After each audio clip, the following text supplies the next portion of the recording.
성경 말씀을 봉독합니다. 레위기 12장 1절에서 8절까지입니다. 여호와께서 모세에게 일러 가라사대 이스라엘 자손에게 고하여 이르라. 여인이 잉태하여 남자를 낳으면 그는 7일 동안 부정하리니 곧 경유할 때와 같이 부정할 것이며 제8일에는 그 아이의 양피를 벨 것이요 그 여인은 오히려 33일이 지나야 산열이 깨끗하리니 정결케 되는 기한이 차기 전에는 성물을 만지지도 말며 성소에 들어가지도 말 것이며 여자를 낳으면 그는 이 7일 동안 부정하리니 경도할 때와 같을 것이며 산열이 깨끗하게 됨은 66일이 지나야 하리라. 자녀간 정결케 되는 기한이 차거든 그 여인은 번제를 위하여 1년 된 어린 양을 취하고 속죄제를 위하여 집비둘기 새끼나 산비둘기를 취하여 회막문 제사장에게로 가져갈 것이요 제사장은 그것을 여호와 앞에 드려서 여인을 위하여 속죄할지니 그리하면 산열이 깨끗하리라. 이는 자녀간 생산한 여인에게 대한 규례니라. 그 여인의 힘이 어린 양에 미치지 못하거든 산비둘기 둘이나 집비둘기 새끼 둘을 가져다가 하나는 번제물로 하나는 속죄 제물로 삼을 것이요 제사장은 그를 위하여 속할지니 그가 정결하리라. 아멘. 네, 우리 기독교는 그동안에 은근히 구약 성경을 좀 소홀히 하거나 등한히 하거나 또 심하면은 건너뛰거나 생략하거나 무시하거나 이렇게 하고 또 거기다가 무슨 구원하고 관계 있는 어떤 구절 같으면은 거기에 이제 조금 관심을 기울이고 또 뭐 영적 진리만 중요하지 물질적이거나 육신적인 것은 뭐 별로 중요하지 않다. 이런 의식이 아주 거의 공통적으로 그렇게 젖어왔습니다. 그래서 이런 그러니까 임산부가 아이를 낳았을 때 지켜야 할 어떤 규례라든지 뭐 이런 거는 그냥 예사로 무시해 온 거죠. 그 결과 우리 기독교가 모든 면에서 세상 사람보다 뒤처져 버렸어요. 옛날에는 기독교가 범사에 앞서 있었고 또 선진국이고 했는데 지금은 과학적인 부분까지도 기독교는 이제 성적인 형편없습니다. 미국에서 과학자들은 유대인 아니면 몰몬교 신자입니다. 기독교인들은 쪽을 쓰지 못해요. 기독교인들은 그저 뭐 그런 그 유대인이나 몰몬교 과학자들 밑에가 쥐똥이나 치우고 그런 존재로 전락해 버렸어요. 머리가 안 돌아가요. 인재가 안 나와. 이거는 정말 심각하게 고민해 봐야 될 문제입니다. 그 사람 사는 세상에서 하나님의 영광이 될 만한 어떤 인물이 나와야 되는데 기독교인 중에서는 안 나와요.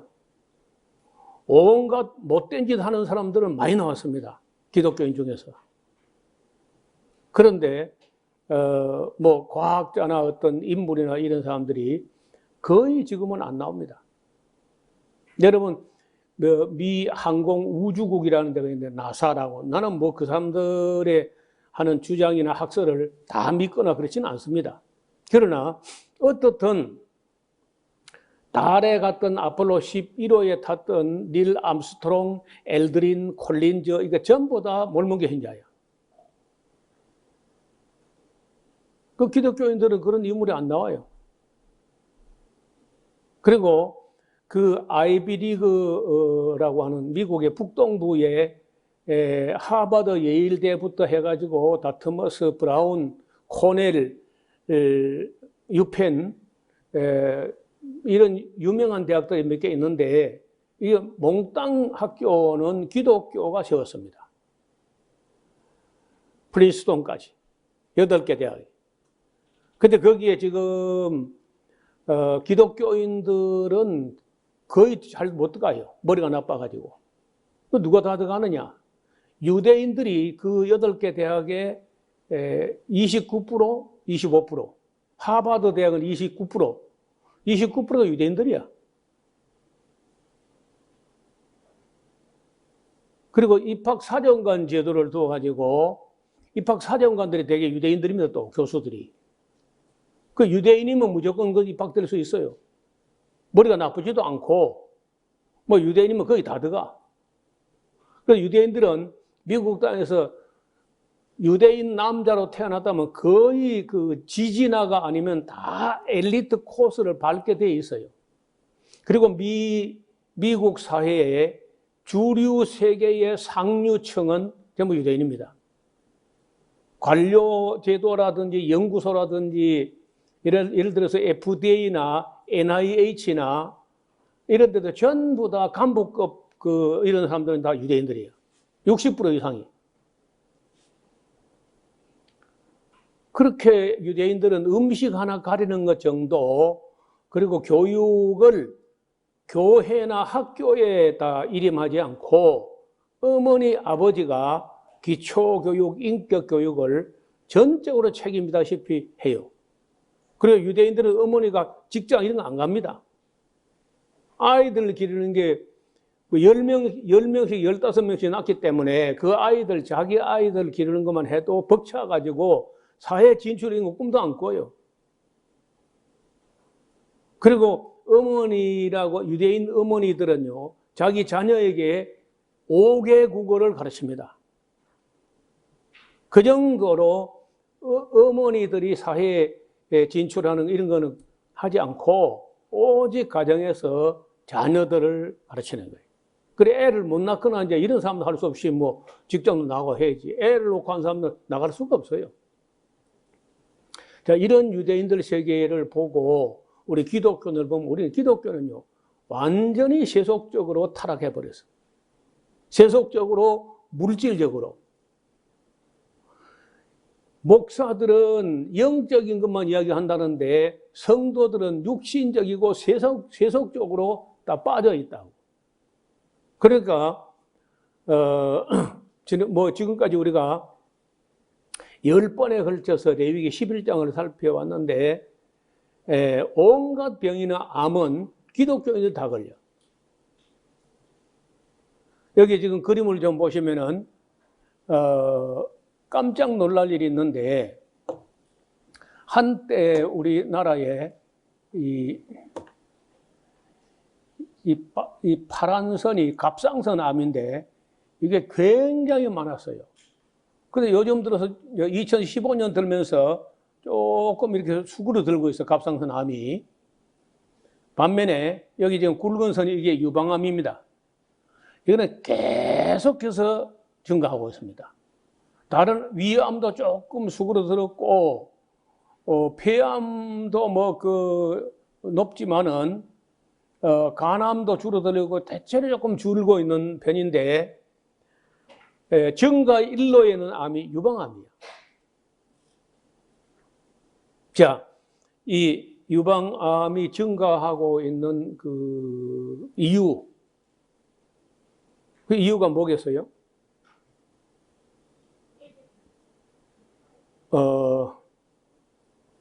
결혼을 안 하거나 아기를 안 낳거나 하면은 유방암이 더 많이 걸려요. 아기를 5명 이상 낳은 사람은 아예 그냥 유방암 안 걸리는 걸로 그렇게 알려져 있습니다.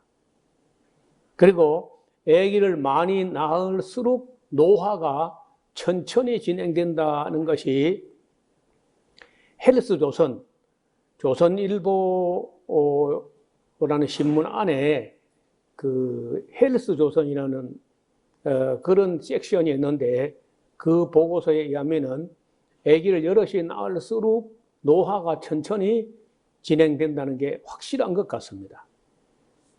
그리고 유방암도 더 적게 걸리는 걸로. 또 야간에 인공빛, 이 전기 불빛을 많이 쬐일수록 유방암이 많이 걸리는 걸로. 그래서 어떻게 하면 유방암이 안 걸리냐 하면 빨리 자 그냥. 저녁 먹고 나면 그냥 그 9시 뉴스만 빨리 자. 그래서 9시 뉴스 너무 늦으니까 요즘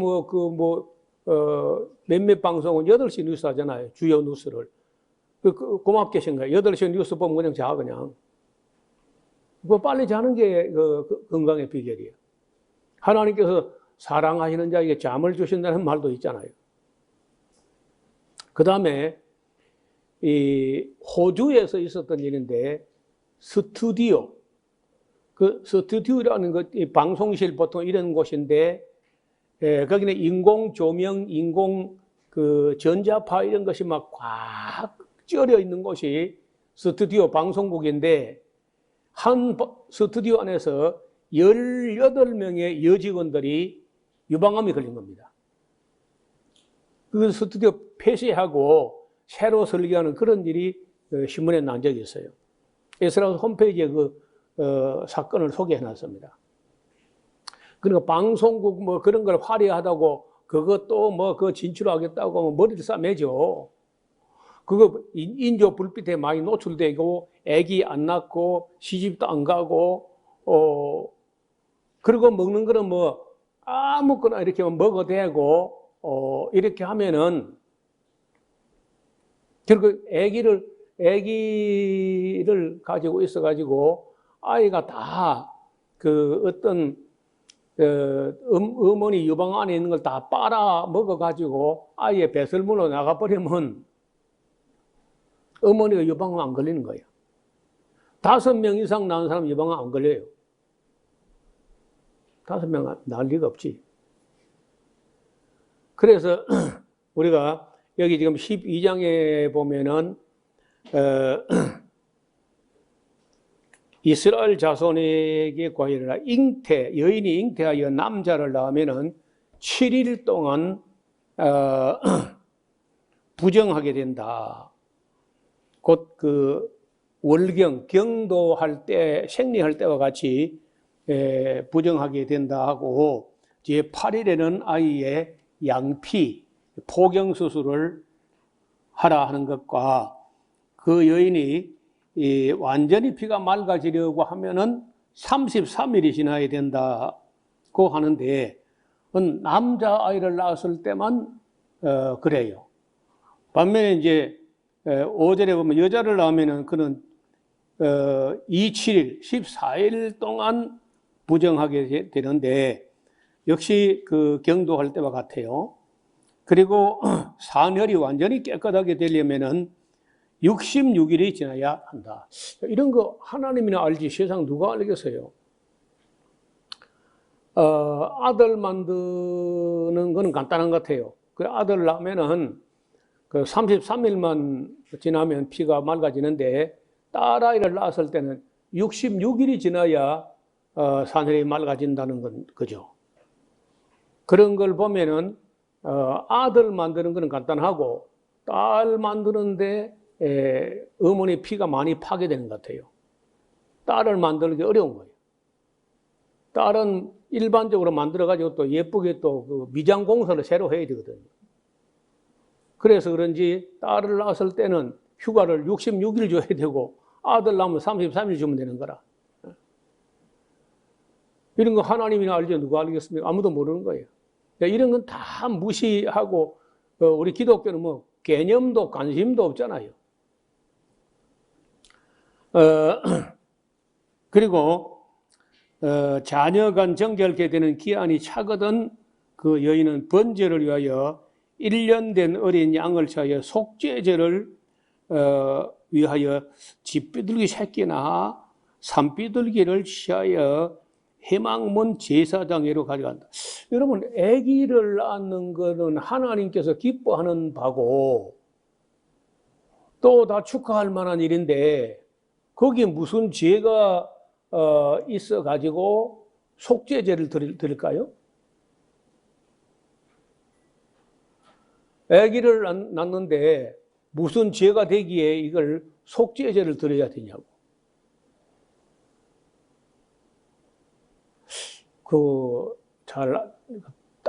딱 떠오르는 해석이 잘 안 나와요. 그런데 아마도 저 개인적인 짐작에 불과하고 뭐 주장할 만한 그런 해석은 아니지만은 여성들이 아기를 가졌을 때 그 10개월 동안 너무 힘들거나 입덧이 심할 때부터 해가지고 출산할 때까지 고통이 있기 때문에 그 고통을 인하여 누구를 원망하거나 남편을 원망하거나 아니면은 하나님을 원망하거나 막 아프리카 가면 씨 한다든지 막 이럴 수가 있다는 거죠.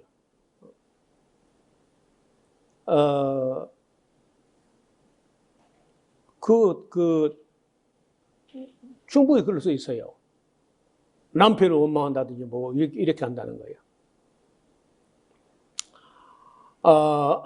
그런 것 때문에 아마도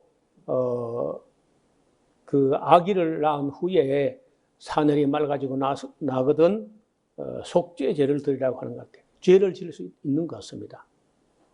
극히 참 조심할 일인데, 만약에 이제 양 한 마리 정도를 드릴 만큼도 안 되거든. 형편대로 집비둘기 새끼나 혹은 산비둘기 새끼도 제물로 드릴 수 있다. 그래서 번제물로 혹은 속죄제물로 드리라고 되어 있습니다. 그래서 우리는 지금까지 뭐 이런 거는 기독교가 뭐 예사로 무시하고 관심도 안 두고 그렇게 했는데, 지금은 이러나 저러나 우리 이 희망이 사라지는 게 여청년들이 결혼을 더 안 하려고 그래요. 왜냐면 여자들이 결혼을 해가지고도 기어이 직장 생활을 하겠다고 하면은 또 어떻게 되느냐. 직장은 직장대로 하고 집에서 애는 애대로 봐야 되고 가사노동대로 따로 해야 돼. 그 2중, 3중, 4중으로 여성들이 고통이다. 이렇게 하니까 이제 여청년들이 결혼 안 하는 거예요. 거의 남자들이 결혼 안 하겠다. 그런 사람 별로 없어요. 남자들은 뭐 어떻게든지 결혼을 하려는데 여청년들은 거의 결혼 안 하려고 하는 그런 쪽이 많아. 이게 보통 문제가 아니죠. 또 제가 봐도 여성들이 기어이 직장 생활을 아기를 낳고 나온 후라도 직장 생활을 계속 하겠다고 이제 이렇게 나오면은 그거는 힘들죠. 아니, 직장 안 가고도 아기 낳고 아기 기르고 아기를 가지면 벌써 9달 반 아닙니까? 10개월 아닙니까? 그러면 나오면은 저 때기까지만 해도 2년, 3년은 가야 되거든, 원래가.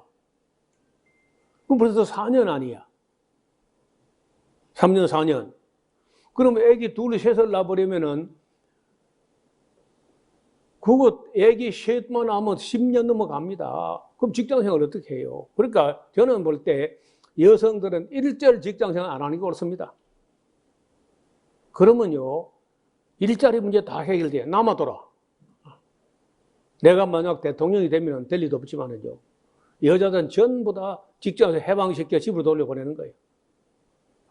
결혼하기 전에 직장에 대해 조금 나가보다가 결혼한 이후에는 아기를 한 4명, 5명, 뭐, 많이 나면 12명 나면 더 좋고, 그렇게 나오면 직장생활 어떻게 해요? 못하는 거예요. 안 해야 되고. 그리고 우리가 지금 뭐 잘 산다는 게 결국 물질적으로 잘 산다는 거 아니야. 우리 솔직히 합시다. 물질적으로 더 잘 살 필요가 있나요, 지금요?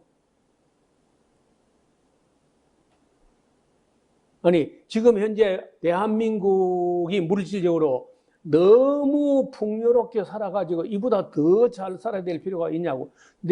제가 보기에는요, 이제 이 분배, 고르게 잘 살게 하는 그것만 남아있지, 전체적으로 우리 국민 총생산량이 너무 잘 사는 거야. 사람이 대한민국 사람들처럼 소비하려고 하면은 지구 23개가 필요하다는 거예요. 너무 많이 소비하고 너무 많이 잘 살고 너무 넘치게 산다는 거예요. 미국 사람들처럼 살려면요, 지구 50개가 필요해. 너무 많이 먹어치우고. 그래서 이제는 제가 볼 때 세상 사람들이 저 말을 듣거나 믿거나 그걸 실천할 그런 상상도 못하니까 세상은 놔두고 우리 기독교인들만이라도 여성들은 글쎄 저는 볼 때 아예 직장 안 가는 게 더 좋겠는데, 그저 결혼하기 전까지 한 1년, 2년간 직장 생활 경험 삼아 남자들은 얼마나 고생하는가 그거 알아보기 위해서 가보든지 말든지 하고, 그 다음에 결혼하면서부터 그 길로 가정에 충실하고 아이를 낳아서 기르는 일이 남편이 가서 직장 생활하는 것보다 10배나 소중하다고 봐요. 아이를 낳아서 기르는 일이야말로 남편이 하는 일보다 더 소중하다. 저는 그렇게 생각합니다. 회사 하나를 운영하는 것보다 아이 하나를 길러내는 게 더 소중한 일이에요. 여러분, 이 세상이라고 하는 것은 대개 이제 이 남자들이 세상 관리하게 놔두고 여성들은 가정을 지키고 생명을 생산하고 아이들의 기초 인격이나 기초 학문을 잘 가르치는 그 정도 사회가 가장 건전한 사회인데, 그게 누가 하느냐? 유대인들이 그렇게 한다고. 유대인들이. 그렇게 해가지고 세계를 지배하는 거예요. 기독교인들처럼 여성들을 다 사회를 내몰아가지고 애도 안 낳고 애도 안 기르고 양육도 보육도 교육도 하지 않고 그냥 세속주의로 이렇게 흘러간다고 하면은 세상은 망조가 드는 거야. 지금 그렇잖아요, 지금 현재. 아기를 낳는데 교회가 무슨 희망이 있으며 아기를 낳는데 나라와 민족이 무슨 희망이 있냐고. 그래서 저는 정말 우리 기독교인들은 그동안에 너무 잘못된 사고를 가지고 있었다. 그 책임은요, 전적으로 목사에게 있는 거예요. 목사들이 여성들을 위한답시고 여성들의 사회 진출을 어쩌고 하는데 그거 참 미련한 일이에요. 그리고 미련하다 못해 악한 일이고 망할 징조야. 여성들이 계속해서 젊은 여성들이 직장에 나가서 아기를 안 낳고 이렇게 한다는 것은 그 교회도 망하고 민족도 망해. 아무 희망이 없어요. 그리고 이 출산을 하고 그리고 아이를 양육하고 보육하고 하는 것은 그 여성이 직장 가서 돈 벌어오는 것보다 몇 배나 더 가치 있는 일이에요. 그걸 인정을 해야 돼. 우리 사회가. 또 교회가. 그렇게 하게 되면은 세상은 달라질 텐데 세상보다 먼저 교회부터 그렇게 해야 된다고 봅니다. 여성들은 잘 동의를 안 하겠지만은 저는 이 견해를 굽혀 본 적이 없습니다. 항상 생육하고 번성하라. 저는 조혼론자고 다산론자입니다.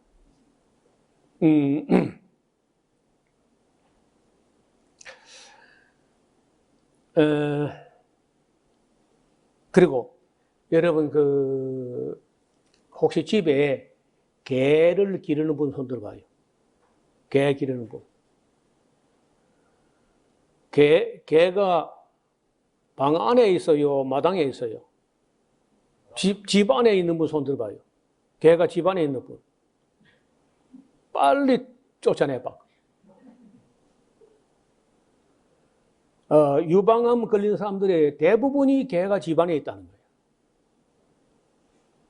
거예요. 이거 지금 제가 데이터를 가져와서 신문에 난 거를 스크랩 해온 거예요. 개는 방에 들어오면 안 돼요. 밖에 있어요, 밖에.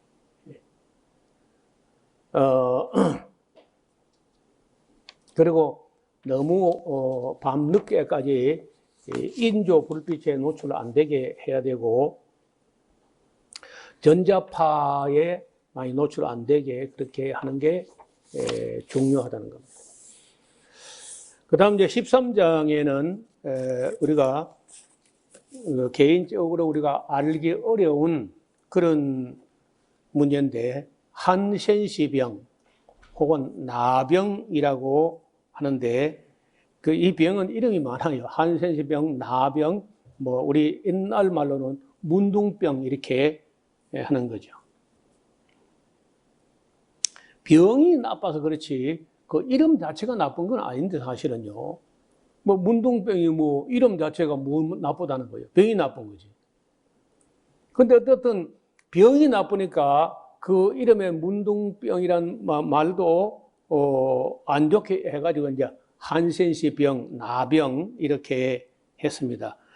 13절 여호와께서 아론에게 일러 가라사대 사람의 피부에 무엇이 돋아나거나 딱지가 않거나 색점이 생기거나 피부에 문둥병 같이 되거든 곧 제사장 아론에게나 그 자손 중 제사장으로 데리고 갈 것이요 제사장은 그 피부의 병을 진찰할지니 환처에 털이 휘어졌고 환처가 피부보다 우묵하여졌으면 이는 문둥병의 환처라.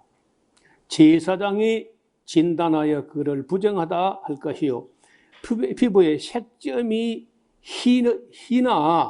희지만은 우묵하지 아니하고 그 털이 희지 아니하면 제사장은 그 환자를 7일 동안 금고할 것이며 7일 만에 제사장이 그를 다시 진찰해 보는데 그의 보기에 그 환처가 변하지 아니하고 병색이 피부에 퍼지지 아니하였으면은 제사장이 그를 또 7일 동안 더 금고할 것이며 7일 만에 다시 제사장이 또 진찰할지니 그 환처가 엷어졌고 병색이 피부에 퍼지지 아니하였으면 그냥 피부병이라 제사장이 그를 정하다 할 것이요 이는 그는 옷을 빨 것이라 그래 하면은 정하리라. 문둥병에 대해서는 우리가 오늘날 저와 여러분이나 또 성도들이 다 알아야 되거나 할 것까지는 없는 것 같아요. 왜냐하면 지금 이런 병이 나면 피부과로 먼저 갈 것이고 피부과에서 진찰해가지고 나병이면은 나병에 따르는 그런 진료를 받으면 되는 거죠. 근데 그때는 제사장이 의사야. 제사장이 의사입니다. 진찰도 제사장이 하고 처방전도 제사장이 내리고 그리고 그 나았을 때 확인하고 치료 건강 진단서도 제사장이 발급해가지고 공동체 안에 들어오게 했다는 거예요. 그런 의미에서 저는 오늘날 목회자가 반 의사 정도 돼야 된다. 지금 글쎄요, 이제 신학대학 안에 의과대학이 있는 대학은 고려신학대학밖에 없어요. 고신대. 고신대만 신학대학 안에 의과대학이 있습니다. 그리고 우리 장신대 같은 데는 없어요. 이런 것도 참 우리 교단의 지도자들이 참 머리가 안 돌아가는 거라. 장신대라든지 총신대 정도 크면은 고신대 같은 작은 대학에도 의과대학이 있는데 장신대같이 큰 대학이 의과대학이 없다니 말이 됩니까? 그래서 영혼 구원 이야기하고 영적인 것만 생각하니까 우리 장신대 안에 의과대학이 없다는 거예요. 그게 참 잘못된 거예요. 그래서 목사가 되면요, 그 의학 과목도 기본적으로 이수를 하고 목사가 되게 좀 이렇게 목사가 되면요, 성도들의 영혼만 아니라 육체까지도 건강하게 이렇게 지도해야 양떼를 먹이되 영육간에 영혼육이 다 건전하고 건강하게 이렇게 케어해야 된다. 그래서 제가 지난번에 말씀드렸던 LA 동쪽에 있는 로마린다 대학에 가니까 그 대학의 가장 중요한 과목이 의과대학인 거예요. 로마린다 의과대학 출신들은요, 온 미국 사회에서 실력을 인정받는 거예요. 근데 그 사람들은 약만 처방하는 게 아니고 반드시 음식을 처방하거든요. 음식을. 그걸 진짜 의사죠. 원인이 음식인데 원인 되는 음식은 가만 놔두고 못된 음식, 나쁜 음식은 계속 입으로 밀어넣으면서 그 바깥으로 드러난 약을 겉에서 어떻게 해가지고 치료하겠다. 그 자체가 잘못된 거 아니에요, 벌써. 그러니까 원인과 결과를 함께 돌보는 그런 의학 정신이 있어야 되는데 장신대나 총신대 안에 의과대학이 없는 것도 문제고 또 뭐 연대, 이대, 이래 의과대학이 있다 손 쳐도 완전히 세상의학을 가지고 합니다. 성서적인 어떤 교훈 같은 건 개념도 없고 관심도 없다는 거예요. 여러분, 우리 여기 나병이 지금은 우리 길에서 잘 보이지 않습니다. 격리되어서 살아가고 해서 우리 어릴 때에 비해서는 거의 나병을 앓은 사람을 길에서도 보기 어려울 정도로 많이 발전한 것 같아요. 우리가 어릴 때만 해도 나 환자들이 생활이 어려우니까 정부가 이분들 다 케어하지 못하니까 어디로 다닙니다. 그러니까 뭐 이른바 나 환자이면서 동네마다 집집마다 다니면서 동정을 구해가지고 어디로 다니는데 그런데 경우에 요즘처럼 뭐 마스크라도 하고 다니면 좋겠는데 마스크도 안 하고 있으니까 코가 없어져 버린 거예요. 나 환자가 코가 없어져 버려요. 코가 없어져 버리면 이제 우리가 지금 현재 코가 비강이 2개가 이렇게 뚫려 있잖아요. 근데 코가 완전히 물렁뼈가 완전히 녹아내리고 나면요, 안으로 들어가면은 뼈 있는 데 구멍이 1개예요. 그래서 이제 길 가다가 나 환자를 자주 만나는데 얼굴 한복판에 코가 있을 자리에 코는 없어지고 구멍이 1개가 뻥 뚫어져 있는 거예요. 그거 뭐 크게 이상할 것도 아닌데 어린 마음에 그거 보면요 굉장히 놀랍니다. 그리고 이제 뭐 이 입술까지 다 문드러져 가지고 잇몸까지 막 드러나거나 이렇게 되면요 보기가 굉장히 참 두려운 거예요. 그래서 사회가 발전하고 하니까 지금은 다 정착촌이나 격리촌에 살고 또 정부가 세금을 거두어 가지고 그런 사람들 돌보고 하니까 길에서 지금 어디로 다니는 그런 나 환자 이런 거 볼 수가 없죠. 그리고 이제 그 병이 참 무서운 병인데 제일 얼굴 한복판에 코부터 문드러지고 입술이 떨어져 버리고 그 다음 제가 이제 손 마디마디가 오그라지 버리고 손가락 마디가 녹아서 떨어져 나가 버려요. 그리고 발가락이 또 녹아서 떨어져 나가 버립니다. 그렇게 해도 또 안 죽어요. 안 죽고 그 상태로 또 오래 삽니다. 코도 없고 손가락도 없고 발가락도 없고 없으면서도 그 몸 깊은 데로는 안 들어가요, 이게. 여러분, 물어봅시다. 나병균이 바이러스일까요? 박테리아일까요? 바이러스일까요? 세균일까요? 어? 예. 많은 사람들이 바이러스일 거다 이렇게 생각하는데 박테리아입니다. 미코박테리오라고는 박테리아인데 이게 왜 그렇게 치료가 안 되고 약이 개발 안 되냐면요. 배양이 안 돼요. 그 나병 세균을, 나병 미코박테리아를 배양을 해가지고 그 배양한 그 박테리아에다 뭘 주입하면 박테리아가 그 망가지는지 죽는지 이걸 연구해야 되는데 인체에서만 그 박테리아가 살아가고 다른 데에서 박테리아를 어떻게 배양을 해볼 수가 없었다는 거예요. 그게 지난 2000년 동안 배양이 안 돼. 그러다가 1968년도에 일본의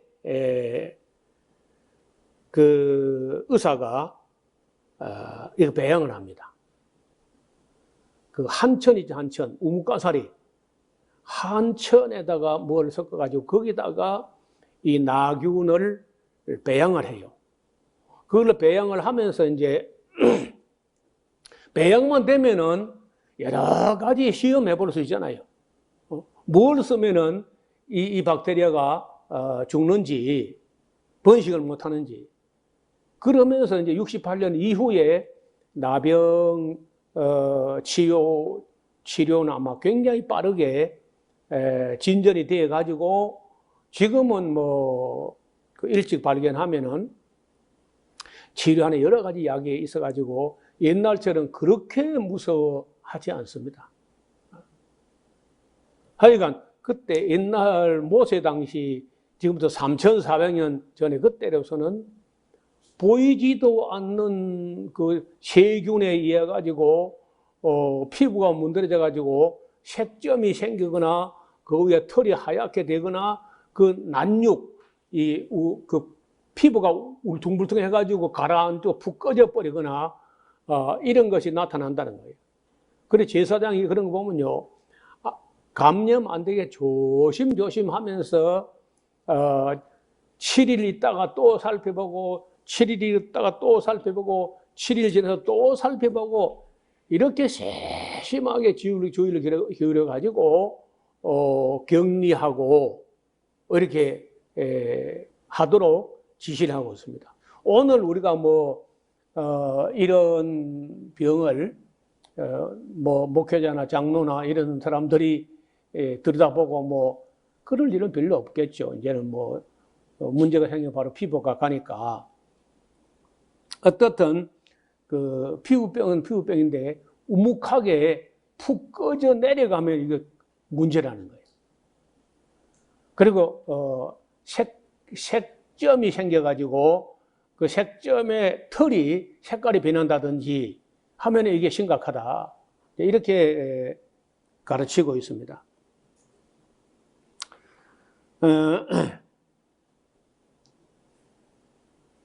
예, 그 다음에 종기가 났다고 뭐 다 의심할 건 아니지만은 우리가 지금까지요 피부병이라 그러면은 뭐 그거 별거 아니다고 생각하는데 그건 그렇지 않습니다. 이게 무슨 얘기냐? 여러분 우리 피부는요 그 부드럽고 약해 보이고 하지만은 하나님께서 이 피부는 보기보다 강하게 만들고 웬만하면 치료가 잘 됩니다. 웬만하면 여간 상처를 입어도 피부는 잘 치료가 되도록 해놨어요. 피부하고 점막 이런 것은 나와 나 아닌 세계의 경계점이 있는데 경계. 그래서 이 경계가 무너지거나 국경선이 무너지게 되면은 큰일 나잖아요. 그러니까 피부하고 점막은 둘 다 재생도 빨리 되고 그리고 어지간하면 잘 낫고 또 여간에서는 병이 안 걸려요. 여기 무슨 세균이 묻었다 해서 바로 어떤 질병으로 가지 않는다는 거예요. 또 우리가 또 뭐 자주 씻으니까. 그럼에도 불구하고 피부에 병이 생겼다. 이거는요, 작은 문제가 아닙니다. 여러분이나 우리 성도님들 중에 피부에 어떤 트러블이 있으면요, 그걸 가볍게 여기면 안 돼. 그래 빨리 피부과를 가보거나 아니면은 뭐 치료하는 절차를 밟아야지 피부병이 오래 가면 그건 안 돼. 지금은 제일 많은 피부병이 아토피성 피부병이야. 이 아토피성 피부병은요, 절대 간단한 문제가 아닙니다. 그거는 피부에서 나타나는 그런 피부지만은 원인은 피부에 있는 게 아니야. 원인은 내부에 면역 체계에 있는 겁니다. 그렇기 때문에 이 아토피성 피부병이 걸린다, 아니면 알레르기성 피부병, 알러지성도 그렇고 아토피성도 그렇고 다 면역 문제입니다. 면역 질환이야. 그래서 이 면역 질환이라고 할 때 이것은 그 사람의 근본적으로 안에서 어떤 질병이든지 방어할 시스템 자체에 어떤 근본적으로 문제가 생겼기 때문에 그걸 방치하면 안 돼요. 또 어떤 면에서는요, 피부야말로 우리 몸에 있는 가장 큰 장기에 속해요. 피부처럼 큰 게 어디 있어요? 우리 몸의 피부가 제일, 피부병이 걸렸다는 것은 국경선이 무너진 것과 마찬가지예요. 그래서 이 나병만이 아니라 아토피성 피부병이라 알러지 피부병이나 이런 피부병도 대부분은 이게 면역에 관계되는 문제이기 때문에 소홀히 할 수 없다는 거예요. 옛날에는 뭐 피부과 의사가 무슨 의사냐 그래 싶어도 지금은요, 피부과에 수많은 환자가 몰립니다. 그래서 현대인들이 면역에 많이 약해졌다는 거예요. 여기 우리 에스라하우스 근방에 살거나 산청에 살거나 하는 사람들은 그냥 별로 문제가 없을 거로 봅니다. 왜냐하면은 어려서부터 여기 우리 젊은 사람들 있잖아요. 이런 사람들 이런 나이 때부터요, 맨날 첫날 여름 내도록 모기에 물리고 이러면요, 면역이 막강해. 이런 사람들은 모기가 물면 우리 몸에서는 굉장히 큰일 난 줄 알고 안에서 계속해서 항체를 만듭니다. 그래서 면역이 막강한데 어떤 아이들이 이제 그렇게 병약하고 면역이 약하냐? 도시에 방역이라든지 이런 것이 막 완벽하게 된 곳에서 살고, 유리박스 안에, 아파트 안에 살고, 박테리아 한 마리 없는 데 살고, 모기 한 마리 없는 데 살고, 이렇게 살면은 어린 아이들이 어려서부터 항체가 안 생겨. 왜 항체가 안 생기느냐? 항체가 필요가 없다는 거야. 왜? 외부에 아무 공격도 없고 간첩도 안 내려고 무장 공비도 안 내려는데 뭐 하려고 군대를 많이 양성할 거냐?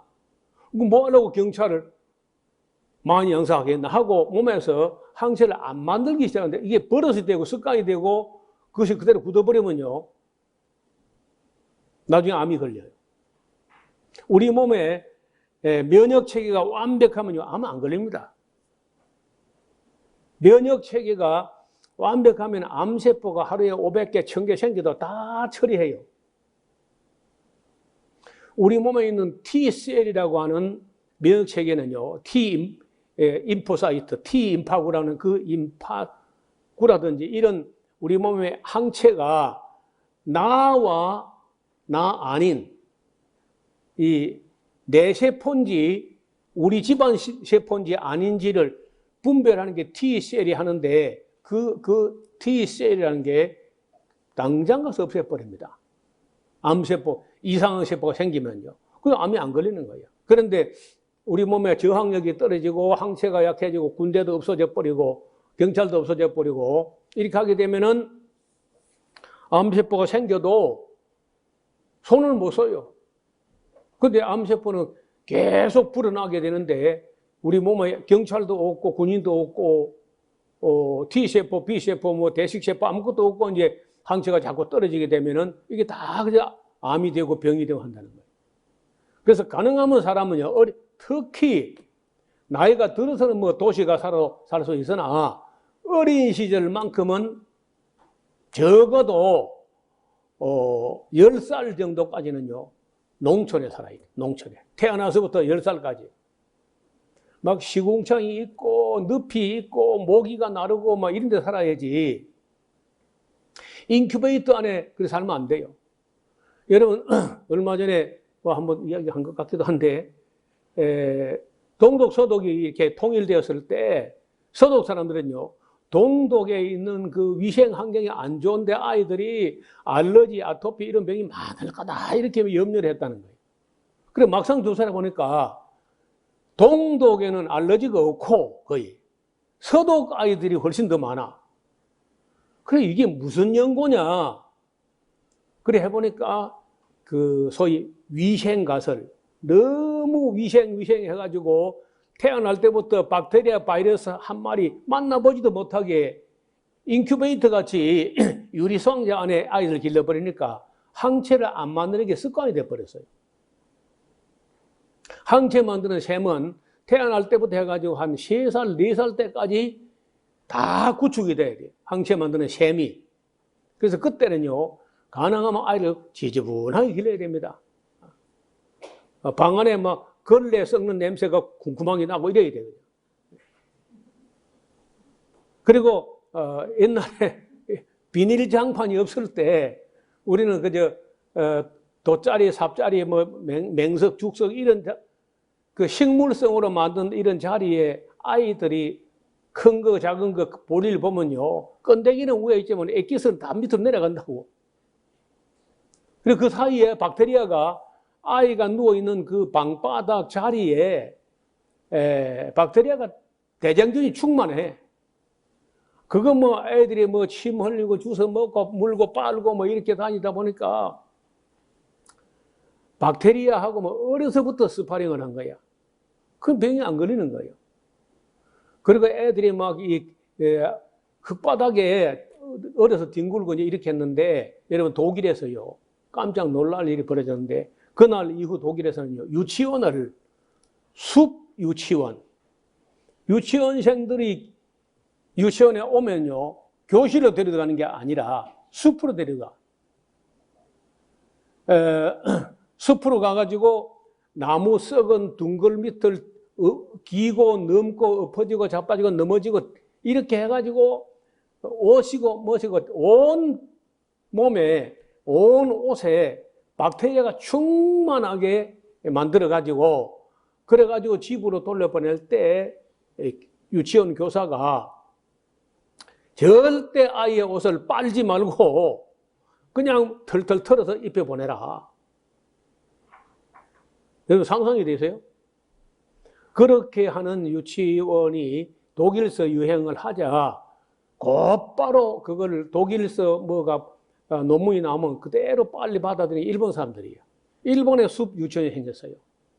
일본의 숲 유치원이 생기고 나자 한국에서도 서울에 몇몇 개의 숲 유치원이 생겼다는 거예요. 그래서 어린 아이들을 자연 환경, 온갖 벌레가 있고 모기가 있고 파리가 있고 깨미가 있고 뭐 이런 데서 아이들 길러야 돼.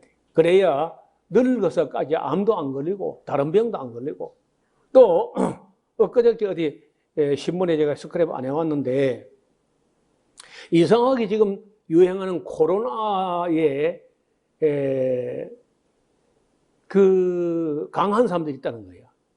코로나에 걸렸는데 예방주사도 안 맞았고 코로나에 걸렸는데 별 문제 없이 넘어간 사람입니다. 감기처럼 넘어간 사람입니다. 이제 그런 사람 경우에는 감기 바이러스 중에 3분의 1 이상은 코로나 바이러스, 원래가. 이번 코로나 있기 전부터 감기 바이러스가 생긴 게 봐요.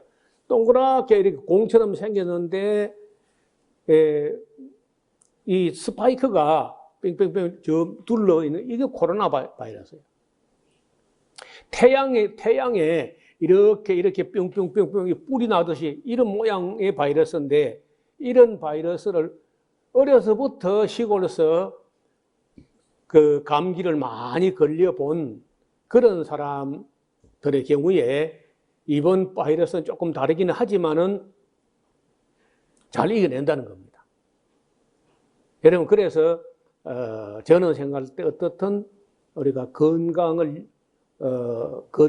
위해서라도 태어날 때부터 한 10살까지는 시골 풍경, 시골 환경에서 자라는 게 옳다. 그리고 누워 잘 때 모기가 물면은 뭐 잠을 설치고 건강에 해롭지만은 낮에 활동 중에 물리는 모기에 대해서는 너무 신경 안 쓰는 게 좋아요.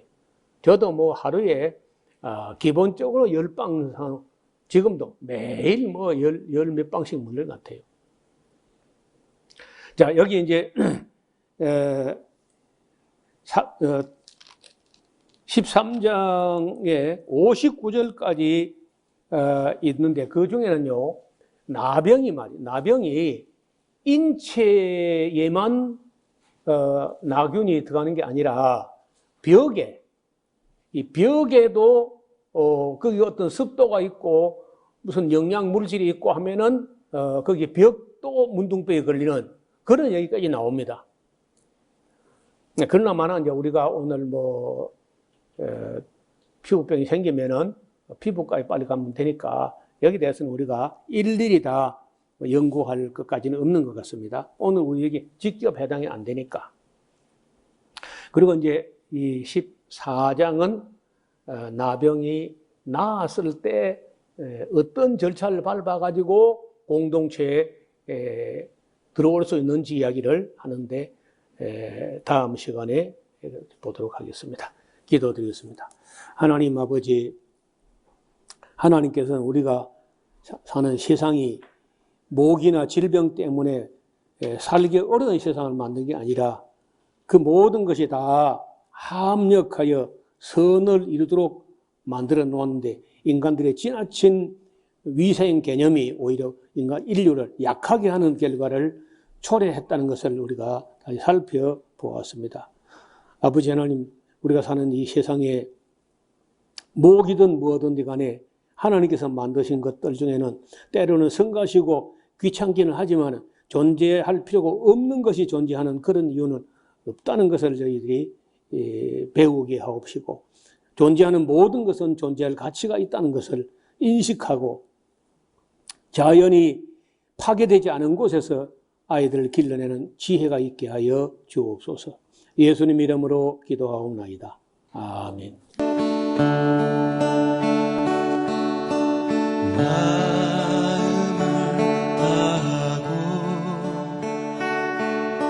성품을 다하고 힘을 다하여서 여호와를 사랑하라. 내게 준 계명을 마음에 새기고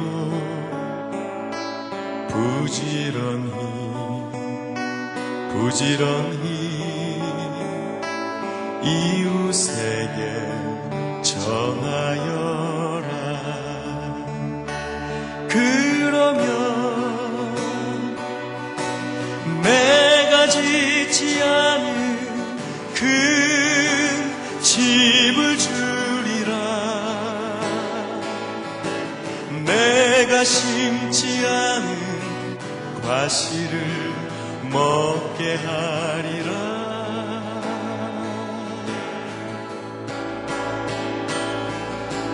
그러나 한 가지 잊지는 말아라. 죄인 된 우리를